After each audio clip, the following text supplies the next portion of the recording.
15 miles from Moscow. December 1941. The temperature has plunged to minus 40 degrees. German engines refuse to start. Machine guns jam. Frostbitten soldiers wrap newspaper around their feet because no one packed winter boots. Somewhere in those frozen lines, a 19-year-old conscript writes what he believes is his last letter home. He doesn't know that tomorrow, fresh Siberian divisions will launch a counteroffensive. In our timeline, he'll be dead in 72 hours. But in another timeline, he marches through Red Square. What if the snow fell just a little later? What if Moscow fell, and with it, the world?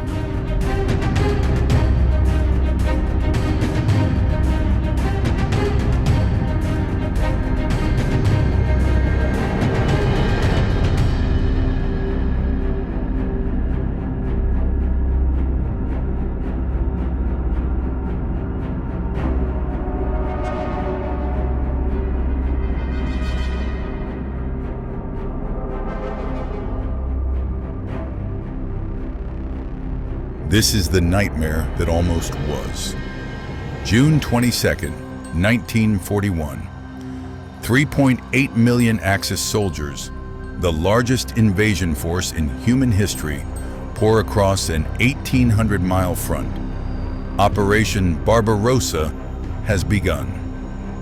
In the first week alone, German forces advance 200 miles. Nearly 4,000 Soviet aircraft are destroyed, most of them on the ground. 600,000 Red Army soldiers are killed, wounded, or captured before they understand what's happening. Hitler's generals expect Moscow to fall by autumn. They've packed summer uniforms. No one has planned for winter. But here's where history balanced on a knife's edge.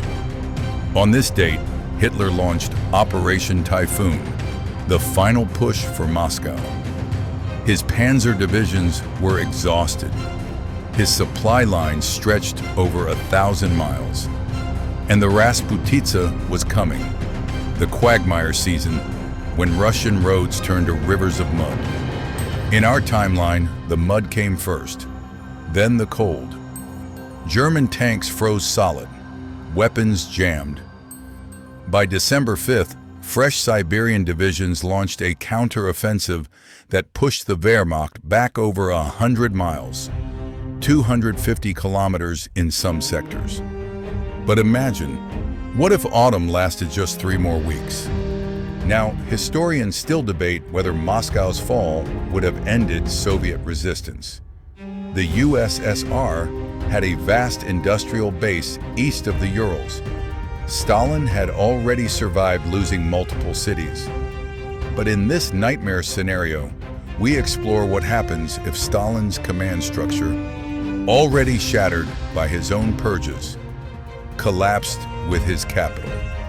The Soviet Union doesn't surrender, not immediately, but without Moscow, its transportation hub, its symbolic heart, resistance fragments into chaos. And 3,000 miles away, Winston Churchill realizes he's next.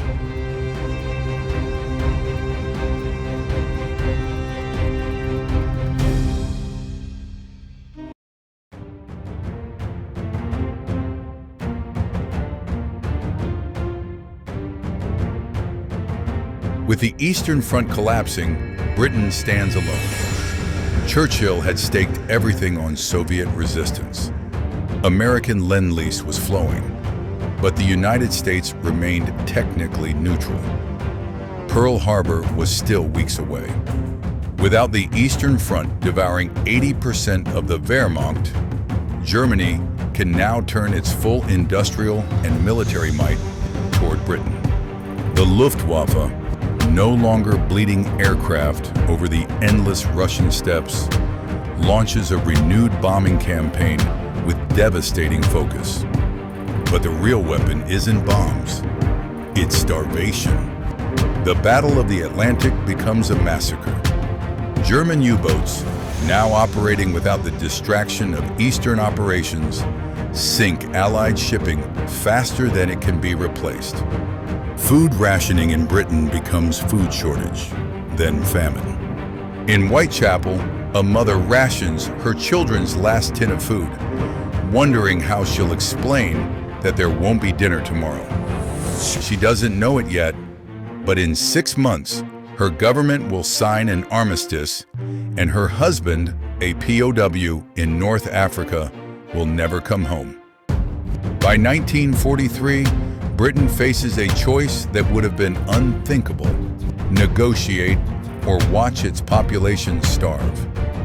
The armistice doesn't call it surrender, but British forces withdraw from North Africa.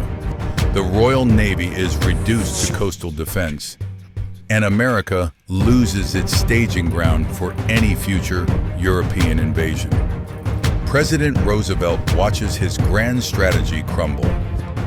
Without Britain as an unsinkable aircraft carrier, there is no D-Day, no liberation of France, no path to Berlin. The Reich has won Europe, but Hitler's ambitions have only begun. And what he builds next will make the pyramids look like children's toys.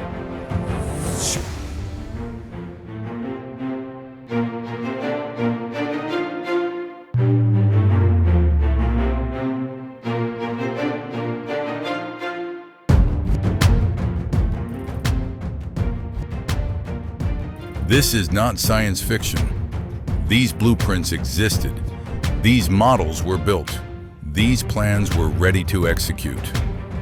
Architect Albert Speer designed what Hitler called Welthauptstadt Germania, World Capital Germania, the transformation of Berlin into the center of a 1,000-year empire. The centerpiece, the Volkshalle, the People's Hall, a dome structure designed to hold 180,000 people. Its dome would rise 290 meters, nearly 1,000 feet, into the sky. 16 times larger than the dome of St. Peter's Basilica in Rome. But here's the detail that stopped British and American engineers cold when they reviewed Speer's plans after the war. The building would have been so enormous that the breath of 180,000 people would rise, cool against the dome, and fall back down. But Germania's foundations would be built on something far darker than concrete. The Holocaust murdered 6 million Jews, but the Nazis' plans went further, much further. Generalplan Ost, the master plan for the East, a blueprint for the largest ethnic cleansing in human history. The plan called for the elimination or deportation of over 45 million people: Poles, Ukrainians, Belarusians, Russians. Entire nations marked for extinction to make room for German settlers. Some Nazi planning documents pushed this number beyond 60 million. 85% of Poles, 75% of Belarusians, 65% of Ukrainians. The survivors would be enslaved. Their children would be Germanized or worked to death. Their cultures would be erased from history. This wasn't propaganda, this was policy, already being implemented. 130,000 prisoners of war were already assigned to construction in Berlin. Tens of thousands died extracting granite from concentration camp quarries for Albert Speer's designs. Every brick of Germania would have cost a life.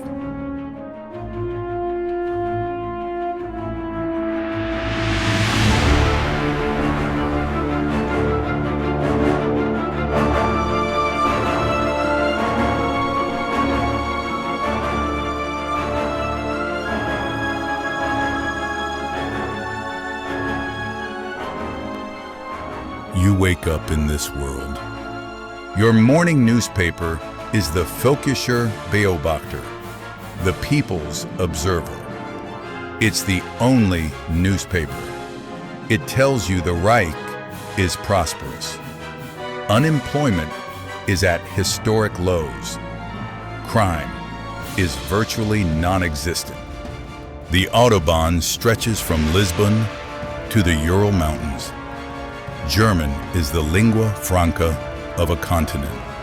In schools from Bordeaux to the ruins of Moscow, children learn of the great liberation that saved Europe from Bolshevism. But look closer.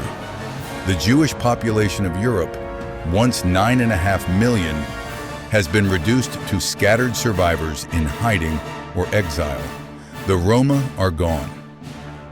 Political dissidents vanish into camps that the newspapers never mention.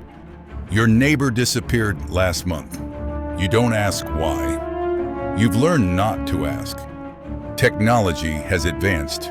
The regime that pioneered jet aircraft and rockets didn't stop innovating.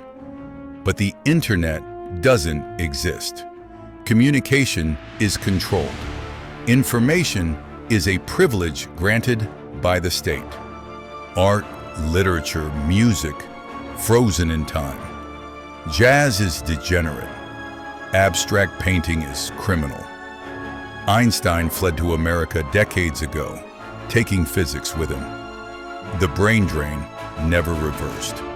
You are free to do exactly what you're told.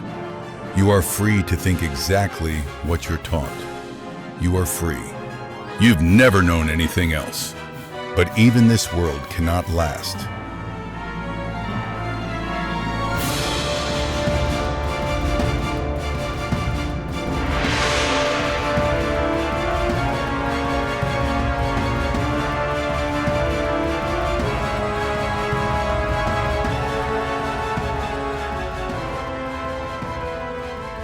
Here's what the alternate history dreamers forget. Empires built on slavery collapse every single time. The Nazi economy was never sustainable. Economist Adam Tooze called it a war economy in peacetime, designed for conquest and plunder. When the conquering stops, the economy has nothing left to consume but itself. The regime that expelled or murdered its Jewish scientists, its Einsteins, its Freuds, its Oppenheimers, has lobotomized its own innovation. You cannot purge genius and expect progress. And then there's the question no one in the Reich dares ask aloud. What happens when Hitler dies? The Nazi state had no clear succession. Goering was a drug addict. Himmler was despised by the military. Bormann was a bureaucrat. The moment Hitler's heart stops, the Reich tears itself apart in a civil war that makes the original conquest look civilized. And in the forests of Belarus, in the mountains of Yugoslavia, in the basement of Paris, resistance never dies. Someone always remembers. Someone always fights. Eventually, perhaps decades later, perhaps generations, the cracks become canyons. The heirs of Hitler devour each other. The slave economy crumbles. The lie becomes too heavy to carry. No evil empire is eternal. Not Rome, not the Soviet Union, and not even the 1,000-year Reich, not even in the darkest timeline. In our world, December 5th came with 30 degrees below zero. The cold came, and the Soviets struck. Those frozen tanks never reached Moscow. 27 million Soviets, soldiers and civilians, died to ensure that the nightmare we've just witnessed remained imagination. Every alternate history is a mirror. We imagine what could have been to understand what is. Our world isn't perfect. Far from it. But it's a world where the question, what if, can be asked out loud. where the answer isn't predetermined by the state, where the future isn't written by conquerors. The price of freedom is remembering what the alternative costs. This is The Other Timeline, where we explore the paths not taken.